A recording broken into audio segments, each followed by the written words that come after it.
first casualty of the test camping trip. After spending 3 nights, 4 days in here, it was really convenient. I think that's going to work. I think I am going to have to go with a 1-inch plywood floor though. Well, we have the first casualty of the test camping trip. After spending 3 nights, 4 days in here, it was really convenient to have the hot water heater up here, but even me buying myself, I needed the counter space. I wasn't willing to give it up. Now, yeah, I've got a hole drilled in my countertop now, but I can deal with that. Getting a 90-pound hot water heater off here, though, was another trick. So just so you know how I did it, I took the compressor, pulled the lines off of it, and I tried the cold first and didn't get a whole lot, but when I put it in the hot side, it really forced it out. So I was able to empty it out. I didn't want to put it in the antifreeze line because I was afraid if I did that, I would probably burn the pump up pushing air through it. So there it is. And here's where I'm going to put it. I'm actually going to build a little structure down here to hold it. I'll be moving that piece of wood that I punched through the outside of the trailer with, or at least dimpled the outside of the trailer. If you didn't see that, that was a few episodes ago. 2 dimples. Guess what that's from? That's from the 2x4 I put on the wall to hang the hot water heater on. Now, I used the exact same screws I used on the other side of the trailer. They were sized just right not to do that. So, not sure what happened there. So I'm going to be moving that down here to make sure it doesn't rock and roll across the floor. Then I'll probably build a little structure, and I think I might even put the microwave on the end here, or just have some type of storage cabinet on the end. So probably got a few more issues that are going to come up, but that's where we're starting from. So it's a few days after the first test camping trip. Took a few days off to get some stuff done at the house, and so I got the porta potty out of here, and I got the wall screwed and glued. So we'll be ready to start the framing for the rise for the toilet, the black tank. I did go to the lumber yard today, and I did get some of the lumber to start that project. I also went ahead and put a new shower head in here, one that's got a pause on it. That is the one thing I learned from the trip, is that I really needed a pause on the shower head, set the temperature, then be able to pause it. It didn't go as easy as I thought, though. Once I paused it, I found out that the back pressure gave me a little leak on the backside, and that's one of the reasons I wanted to do it before I closed the wall. But I got that taken care of, fixed that. It wasn't in the PEX, it was in the threaded fitting. I took it out, redid it, and I think I just didn't have it, the tape on it right with the dope and stuff. So, but I got it now, and it's not leaking. I tried it quite a bit, and yeah, screwed and glued, ready to go here. Also, I got the hot water heater a step further here. I've got my 90 degrees. I took these things off because I think these things might have even been creating a restriction. I don't know, but it was really hard to screw the flex fittings onto this. So I don't know, there's something about them. I do know that flex fittings screw really easy onto the ends of just 1/2-inch pipe. So I've got 90s and 1/2-inch pipe, and I've got my 6-foot lines ordered to go ahead and put this together. So they didn't have those locally, not 72-inch lines. 60 is all they had, and 60 just wouldn't work. It was too short. So I ordered my 72-inch lines. They ought to be in tomorrow, and we can go ahead and put that together.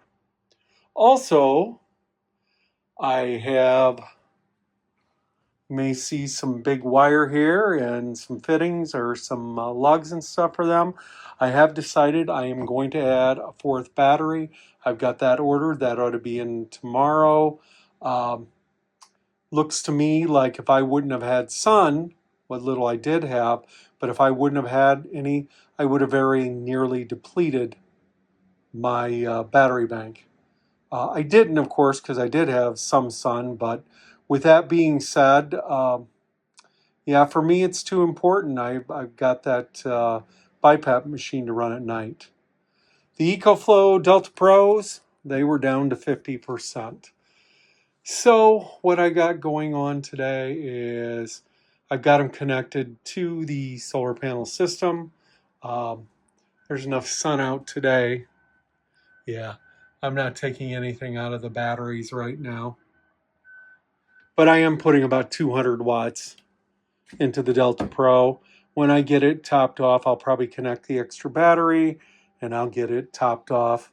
I would rather never see that generator again, but you know, I know that's going to be part of it. It's going to be really slow to get these back up here, but I don't feel like hauling out my portables. I got 600 watts on the roof, although I can only put 200 watts in the way this is set up, but that's okay. So, like I said, a lot of things learned from the trip. Kind of got a little bit of a mess going on in here, but that's okay. It's going to be projects a little bit at a time. I am really glad I took the hot water heater off there. I know there are a lot of you that are probably saying, well, we could have told you that. That was a horrible place. Yeah.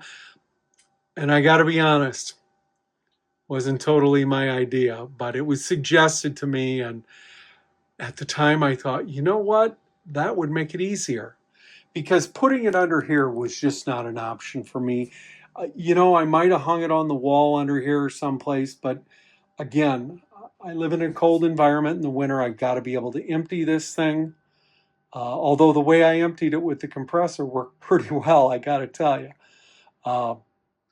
But nevertheless, I like it where it is now. It's going to be a good spot. It's very secure. I'm going to build a little shelf above it, I think, for the microwave, and it's all going to be good.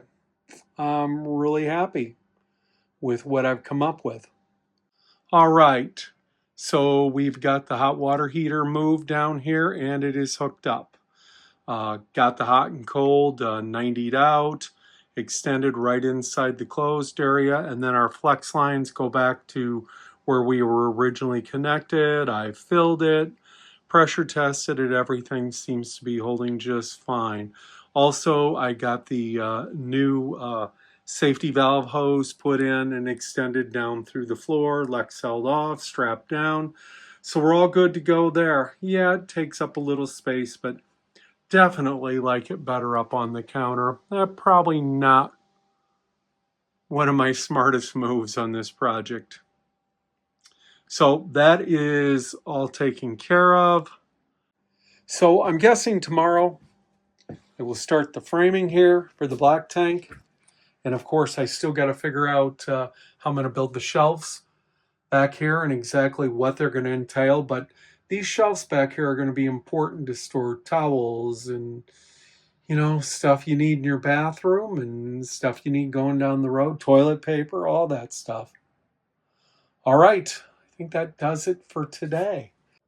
Well, this morning I'm starting the project I've been the most apprehensive about, putting in the toilet room. So I've discovered a few things along the way as I've bought all the parts for this and everything, and I'm going to have to do a little changing to make it work the way I want to. Again, when you're going into something that's not your cup of tea, you learn as you go and you spend some money you don't need to spend, and away you go and you order more parts. But I think I got it now. The only thing I'm not happy about with what the weight of this is going to end up being, but boy, I don't want to mess around with this and get this wrong. I'd rather add some extra weight. So basically the way the floor is going to be raised in here, unfortunately, it's going to be raised almost 12 inches. Not my preference, but to get everything to fit in, that's what I got to do. So here I got my 2x10s, and I'm going to put them in on the sides, screw and glue, get everything really good, and then I'll start building the box to carry the black tank, and I will catch back up with you when I got some more done on that and show you the progress. So this is the plan I got for the black tank. As you can see, I've got my 2x8s here, and I'm going to build a frame around it to hold it up off the floor. To gain a little more room though, I'm thinking about grabbing the table saw and ripping something off these to get it down to the floor a little closer to give me a little bit more room. I don't know. But anyway, got my 2 pieces here, gonna measure here, put a piece here and make my 3-sided box. The other side, of course, I'm not gonna be able to have boxed in. I might be able to drop a short support on it or something, but that's gonna be about it. It took me a couple tries to get it, but screwed and glued. Platform is built. I'm still debating on whether I drill some holes to hold that down, or whether I use construction adhesive to glue it in place. I'm a little nervous about the construction adhesive idea. Somewhere down the line, this has got to be replaced. I will seriously regret the construction adhesive. But I'm not sure about drilling the holes in the lip or not. You know, I don't think it would affect it. You got a pretty good sized lip here. I don't know. I'll have to take a look, see if I can check really quick, do a Google really quick, see if it's okay to drill holes in it. Wouldn't take many, but I'm thinking I'd rather go that way, or just let it set there. I'm gonna I think I'll put a short piece in across the front, which means that it wouldn't be able to go anywhere except up. Let me take a look. And there we go. We got our box built. Still a little bit unsure about what I'm doing, but I'm making my way through it. We'll get it figured out. Get the box in there, figure out how to get it set down, and we'll go from there. Okay, so there we go. There's the framing for the black tank. I think I got everything the way I want it. And I think I'm going to have to get 1-inch plywood though for the decking, because I think what's going to have to happen is I need it for the strength for that span, number one. Number two, I think I'm going to need the 1-inch to get up high enough to get over the grommet that goes in the tank, the uniseal. So it's going to be a 12-inch step up into here. But you know what? I had an RV that was a 12-inch step up and didn't really think much about it. It was a smaller one, and it was an R-Pot. And I think it was for the very reason the black tank was actually inside. So I think that's why it was the way it was. I did get my sensors all hooked up for the black tank before I do drop it in, so I don't have to struggle to get them in. According to the directions, you're supposed to have these sensors a foot apart, but these sensors came pre-installed from Icon, so there's really nothing I can do about where the sensors are. So I'm going to give them a shot and see how they work. Worst case scenario is to determine the black tank depth, I've got to look inside the toilet, I guess. I don't know, but hopefully this works the way it is. Icon is a pretty respectable company. I would think that these pre-installed sensors would be in the right place, so we'll see.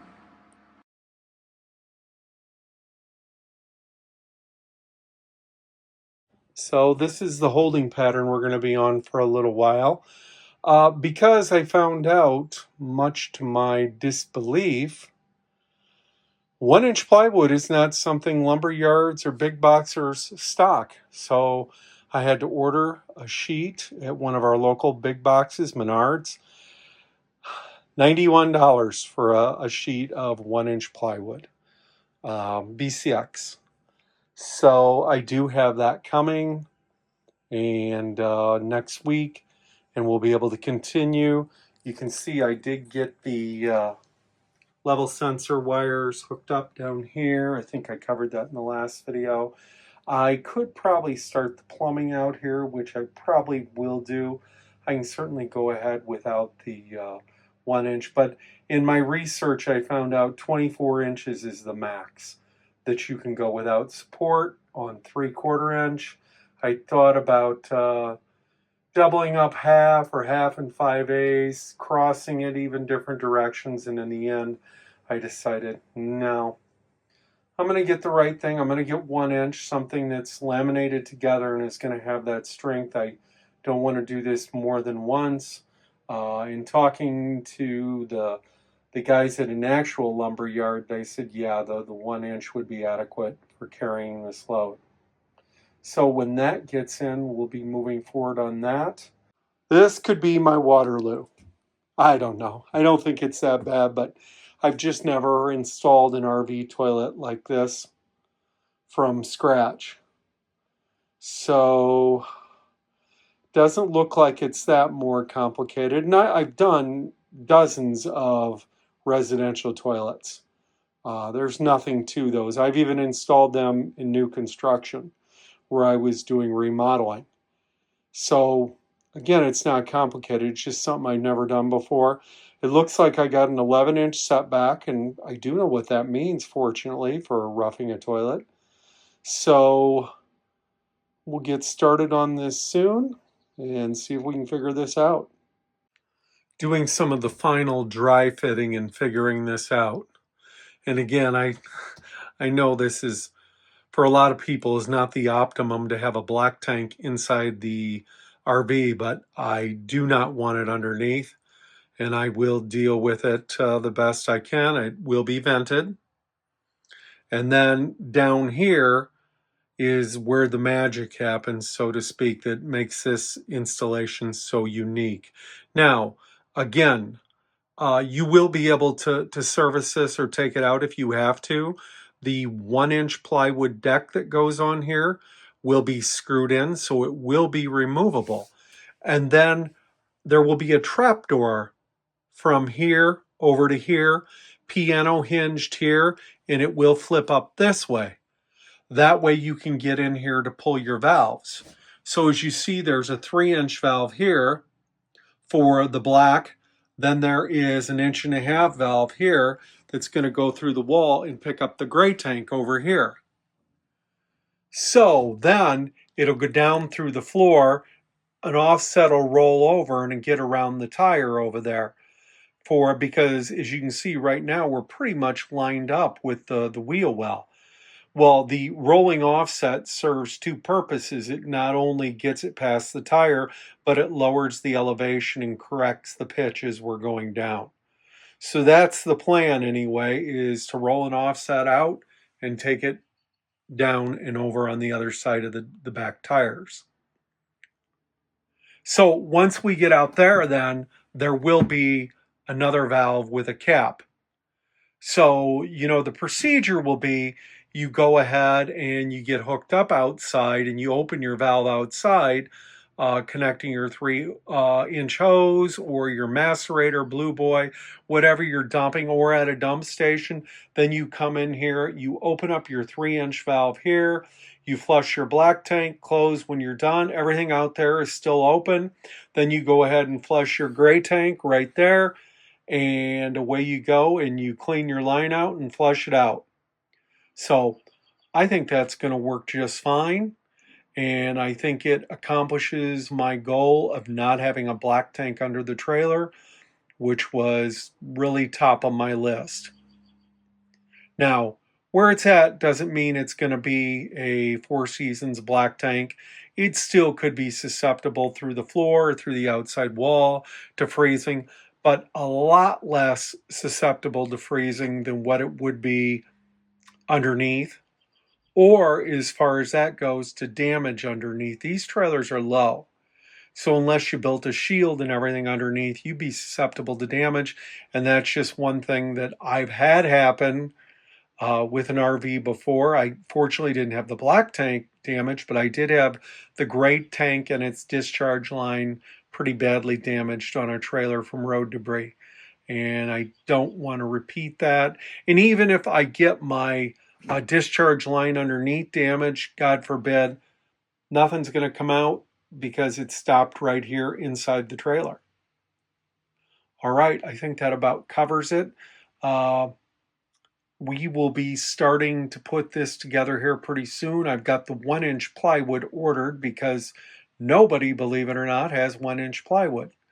So not locally, not lumber yards, not any place. So I do have my 1-inch plywood ordered, and it ought to be in fairly soon. I just checked.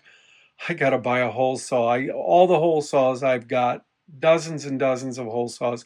I do not have a 4-inch hole saw. I have 4 1/8, and I really don't want to take a chance with a Uniseal of using a 4 1/8. When they say 4-inch hole saw, they mean 4-inch hole saw. That's how people get leaky Uniseals. So I will be buying another $50 to buy a 4-inch hole saw, and I will be using that to cut that. And of course the 2.5-inch hole saw to cut the 1.5-inch Uniseal in. So we'll be tackling that project here soon.